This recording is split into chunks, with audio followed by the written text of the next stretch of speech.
Assalamualaikum warahmatullahi wabarakatuh.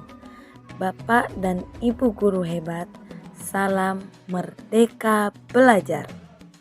Sebelumnya, perkenalkan, nama saya Nurul Anugrahati SPD, guru kelas 4 di SDN 237 Kopoelok, Kota Bandung.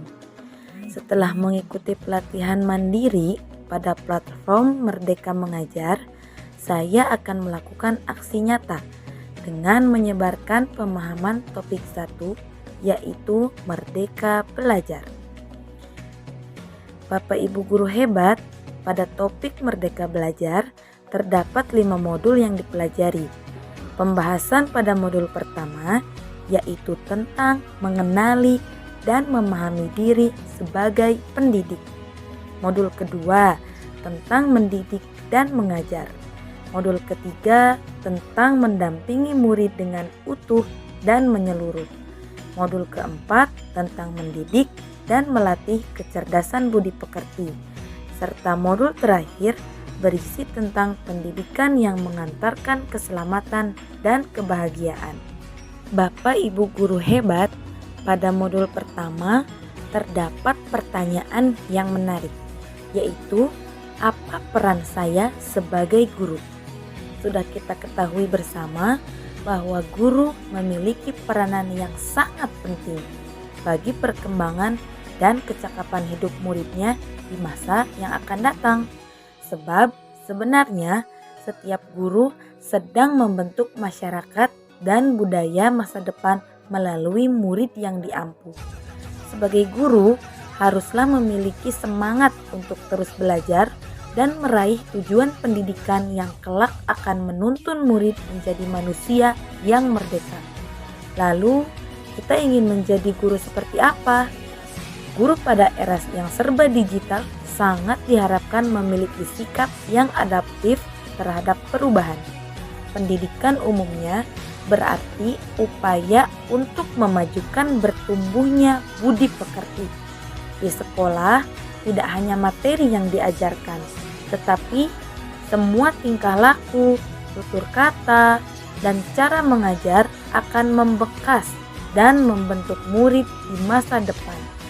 Memang tidak mudah, namun perlu diperjuangkan. Bapak dan Ibu guru hebat, pada modul kedua pembahasannya yaitu tentang mendidik dan mengajar. Mendidik menyeluruh menurut Ki Hajar Dewantara yaitu pendidikan berfungsi sebagai tuntunan, artinya menuntun hidup dan tumbuhnya murid menjadi pribadi yang bermanfaat dalam kehidupan sosial kemasyarakatannya. Namun pendidik tidak dapat menentukan dan berkehendak akan hidup tumbuhnya murid.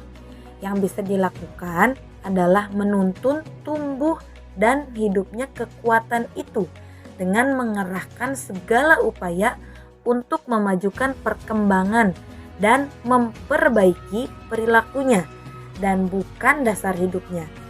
Layaknya seorang petani yang menanam padi, ia hanya dapat menuntun tumbuhnya padi, mengusahakan kondisi yang terbaik agar padi dapat tumbuh sesuai dengan kodratnya. Petani mungkin dapat memperbaiki keadaan tanaman padinya atau bahkan menghasilkan tanaman padi yang lebih besar daripada tanaman padi yang tidak dipelihara.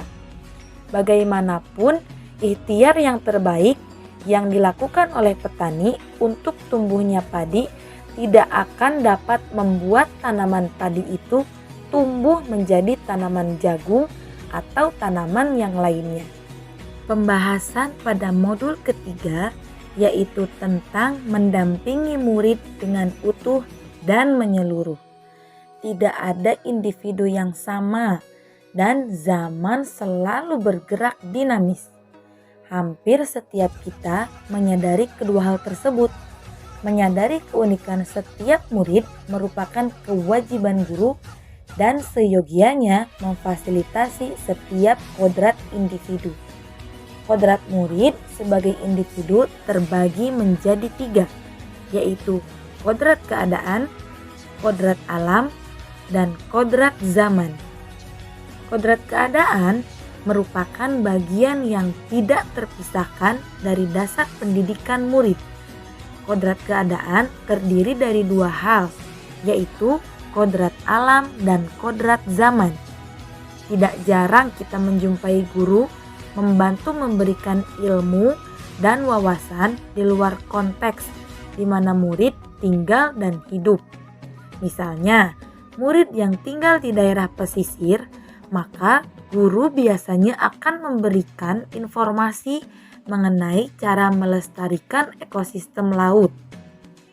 Lalu yang selanjutnya, kodrat alam, yaitu kita sebagai pendidik dapat merencanakan pengembangan kemampuan berpikir murid agar akal budi murid terus berkembang sesuai kodrat alamnya. Melihat murid sebagai individu yang utuh, bagian dari masyarakat, serta lingkungannya menjadi keharusan bagi tumbuh dan hidupnya murid. Selain itu, pendidik juga harus membantu mendekatkan murid dengan konteks kehidupannya, bukan sebaliknya, menjauhkan mereka dari konteks kehidupannya. Pendidikan murid harus sesuai dengan isi dan irama pendidikan yang bergerak secara dinamis sesuai dengan zamannya. Ki Hajar Dewantara mengungkapkan, dalam melakukan pembaharuan yang terpadu, hendaknya selalu diingat bahwa segala kepentingan murid, baik mengenai hidup diri pribadinya maupun kemasyarakatannya, jangan sampai meninggalkan segala kepentingan yang berhubungan dengan kodrat keadaan, baik pada alam maupun pada zaman. Asas Trikon dianggap menjadi jawaban menuju pembelajaran yang berpihak pada murid. Dengan asas ini, guru dapat merancang pembelajaran yang berkelanjutan, terbuka, dan berdasarkan budaya bangsa. Penjabaran asas Trikon yaitu yang pertama, kontinuitas, yang artinya tidak melupakan akar budaya yang selalu menyelipkan nilai budaya positif yang ada di masyarakat. Yang kedua, konvergensi, maknanya yakni pendidikan itu untuk memanusiakan manusia. Guru harus selalu mengapresiasi prestasi siswa sekecil apapun. Yang terakhir, konsentris. Maksudnya adalah pada kegiatan pembelajaran, seorang guru harus menghargai keberagaman dan memerdekakan murid.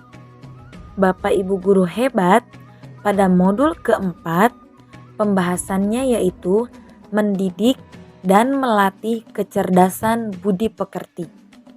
Setiap peserta didik memiliki kecerdasan berpikir masing-masing. Sebagai guru, harus dapat mengembangkan budi pekerti murid di sekolah. Walaupun pada kenyataannya membentuk budi pekerti harus pula dilakukan di keluarga dan di lingkungan masyarakat. Teori ini berpendapat bahwa hal yang dominan dalam pendidikan anak adalah faktor bawaan, yang artinya setiap anak membawa potensi yang diperoleh secara genetis. Dalam hal ini, fungsi pendidikan adalah mengembangkan potensi genetis yang positif serta menyamarkan potensi genetis yang negatif. Pembahasan pada modul terakhir ialah pendidikan yang mengantarkan keselamatan dan kebahagiaan. Pendidikan karakter sama pentingnya dengan kecakapan kognitif dalam kehidupan dan penghidupan murid kelak. Guru sebagai fasilitator sudah seharusnya memberikan kesadaran kepada murid untuk berani berpendapat, mengembangkan kecerdasan sosial dan emosional yang pada akhirnya dapat memajukan bangsa dan negaranya. Nah, Bapak Ibu guru hebat, kini saatnya kita sebagai pendidik merefleksikan apakah kita sudah memerdekakan murid-murid kita dalam belajar. Sebagai seorang guru, kita diharapkan menjadi pribadi yang adaptif terhadap perkembangan zaman. Sebab mendidik dan mengajar murid haruslah relevan dengan zamannya. Kita tidak bisa menerapkan pola pengajaran yang kita terima dari guru terdahulu saat kita bersekolah kepada murid-murid kita saat ini. Demikianlah pemaparan aksi nyata dari saya pada topik Merdeka Belajar. Terima kasih. Wassalamualaikum warahmatullahi wabarakatuh. Salam Merdeka Belajar.